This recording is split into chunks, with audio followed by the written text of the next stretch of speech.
Bismillahirrahmanirrahim.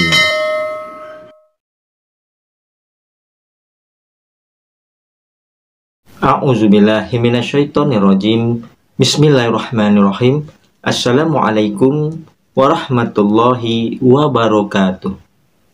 Alhamdulillahirabbil alamin. Wassalatu wassalamu ala sayyidinal karim Muhammadin wa ala alihi washabihil mujahidina tohirin amma ba'du. Bersyukur kita kepada Allah dengan mengucapkan alhamdulillah. Segala puji bagi Allah yang telah memberikan kita banyak kenikmatan. Nikmat yang utama yaitu nikmat iman, nikmat Islam, nikmat sehat, dan tentunya yang tidak kalah pentingnya yaitu nikmat kesempatan dan waktu luang, sehingga kita masih dapat dipertemukan kembali di channel Cahaya Al-Qud ini yang insya Allah selalu membahas hal-hal yang bermanfaat dari dunia sampai akhirat. Sholawat dan salam tetaplah kita limpah curahkan kepada junjungan kita Nabi besar Muhammad Sallallahu Alaihi Wasallam dengan mengucapkan Allahumma sholli ala Sayyidina Muhammad wa ala ali Sayyidina Muhammad. Insya Allah dengan kita senantiasa bersolawat kepada Rasulullah, kita akan mendapat syafaatnya, baik syafaat di dunia dan kelak di akhirat. Amin ya robbal alamin. Sahabat-sahabatku, para pemirsa channel Cahaya Al-Qud dimanapun Anda sekalian berada, saya doakan insya Allah pada hari ini dan hari-hari seterusnya Anda semua selalu dalam keadaan sehat walafiat, selalu dalam keberkahan, selalu dalam lindungan Allah Subhanahu wa Ta'ala, selalu dalam limpahan rezeki yang berkepanjangan. Kemudian yang mungkin pada hari ini ada di antara saudara-saudariku yang sedang mengalami suatu masalah, baik masalah kehidupan, masalah rumah tangga, masalah hutang piutang, masalah pekerjaan, masalah bisnis, masalah kuliah, ataupun masalah apa saja.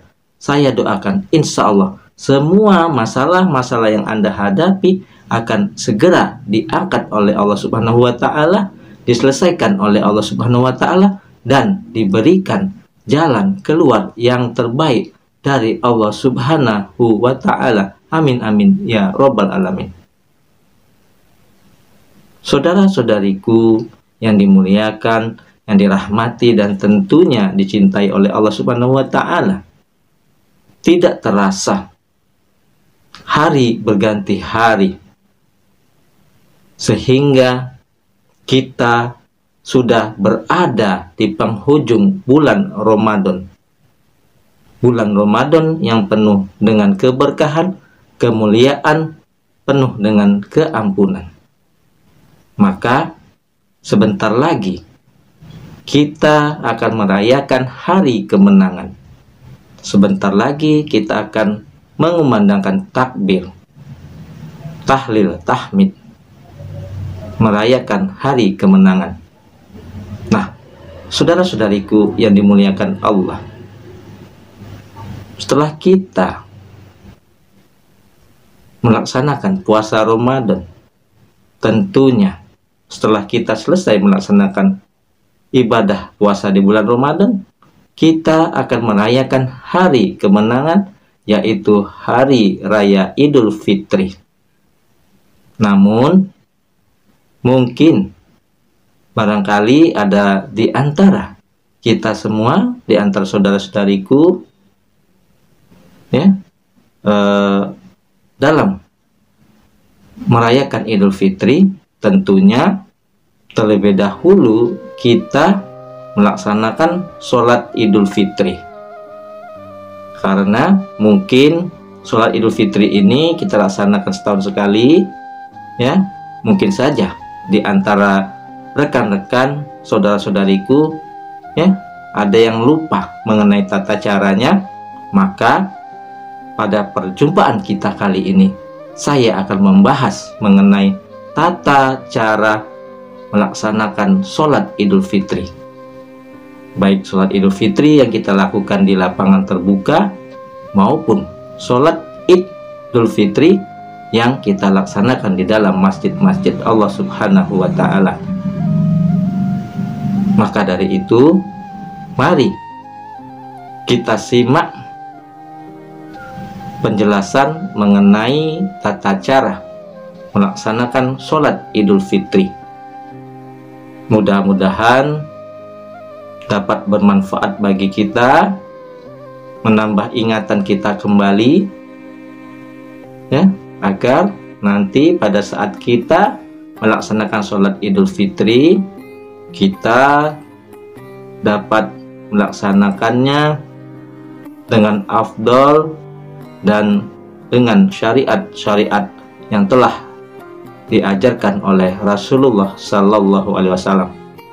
Maka mari kita simak penjelasan mengenai tata cara melaksanakan sholat Idul Fitri. Sahabat-sahabatku yang dimuliakan Allah Subhanahu wa Ta'ala, tata cara sholat Idul Fitri itu disunahkan banyak membaca takbir, tahmid, dan tasbih. Sholat Idul Fitri tidak diawali dengan azan dan iqomah, melainkan dengan seruan as-sholatu jami'ah, yakni seruan untuk melaksanakan sholat berjamaah yang dikumandangkan oleh Bilal. Sholat Idul Fitri hukumnya adalah sunnah mu'akkadah atau sunnah yang dikuatkan, yang menjadi salah satu syiar keagamaan agama Islam.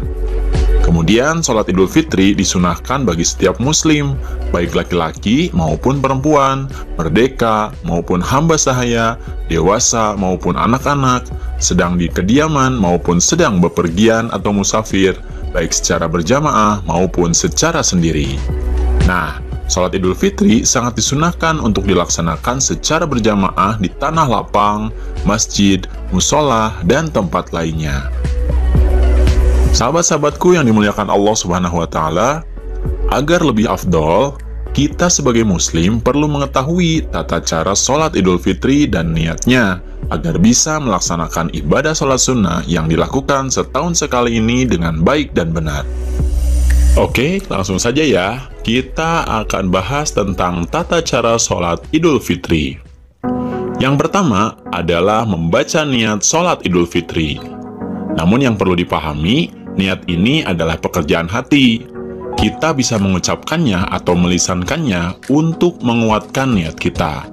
Nah, untuk niat sholat Idul Fitri adalah sebagai berikut.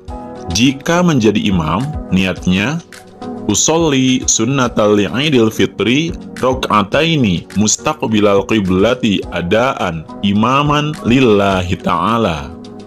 Jika sebagai makmum, niatnya adalah usolli sunnatal Idul Fitri rok'ataini mustaqbilal qiblati adaan makmuman lillahi ta'ala.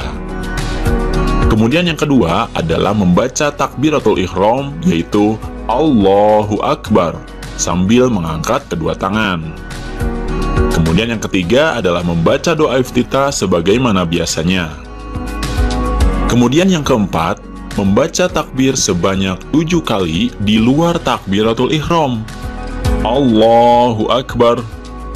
Dan di antara tiap takbir itu dianjurkan untuk membaca Subhanallah walhamdulillah wala ilaha illallah wallahu akbar. Allahu Akbar.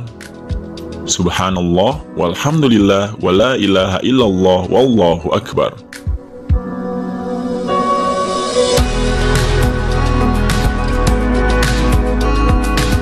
Kemudian yang kelima adalah membaca surat Al-Fatihah. Kemudian yang keenam, setelah membaca surat Al-Fatihah pada rakaat pertama, disunahkan untuk membaca surat Qaf atau surat Al-A'la. Nah, akan tetapi jika kalian belum hafal, boleh kok surat-surat yang lainnya juga. Kemudian yang ketujuh, kita melakukan ruku, sujud, duduk di antara dua sujud, dan seterusnya hingga berdiri lagi seperti sholat biasa. Kemudian yang kedelapan, pada rakaat kedua, sebelum membaca Al-Fatihah, disunahkan takbir sebanyak 5 kali sambil mengangkat tangan. Takbir 5 kali tersebut di luar takbir saat berdiri atau takbir qiyam. Dan di antara tiap takbir, disunahkan membaca Subhanallah walhamdulillah wala ilaha illallah wallahu akbar. Setelah itu, yang kesembilan, membaca surat Al-Fatihah. Nomor 10, setelah membaca surat Al-Fatihah, disunahkan untuk membaca surat pendek yaitu surat Al-Ghoshiyah. Sekali lagi, jika belum hafal, kalian bisa membaca surat-surat pendek yang lainnya ya. Kemudian yang ke-11, kita bisa ruku, sujud, dan seterusnya hingga salam. Nah, setelah salam, disunahkan untuk mendengarkan khutbah Idul Fitri. Khutbah Idul Fitri tidak perlu panjang, cukup memenuhi rukunnya saja. Apa itu rukunnya? Yang pertama, membaca hamdalah atau alhamdulillahirrabbilalamin. Kemudian sholawat. Kemudian membaca Al-Quran. Selanjutnya adalah wasiat taqwa dan berdoa untuk memohon ampunan. Demikian pula khutbah yang keduanya. Saudara-saudariku yang dimuliakan Allah, alhamdulillah, barusan telah sama-sama kita menyimak mengenai penjelasan dalam melaksanakan sholat Idul Fitri, mengenai tata cara melaksanakan sholat Idul Fitri. Mudah-mudahan hal ini dapat menjadi manfaat bagi kita semua. Adapun yang benarnya datangnya dari Allah, yang salah adalah kesilafan dari diri saya pribadi. Kepada Allah Subhanahu wa Ta'ala saya mohon ampun. Subhanakallahumma wa bihamdika asyhadu alla ilaha illa anta astaghfiruka wa atubu ilai. Wallahul muwafiq ila aqwamit thoriq. Sampai jumpa di video-video berikutnya yang insya Allah selalu membahas hal-hal yang bermanfaat dari dunia sampai akhirat. Wassalamualaikum warahmatullahi wabarakatuh.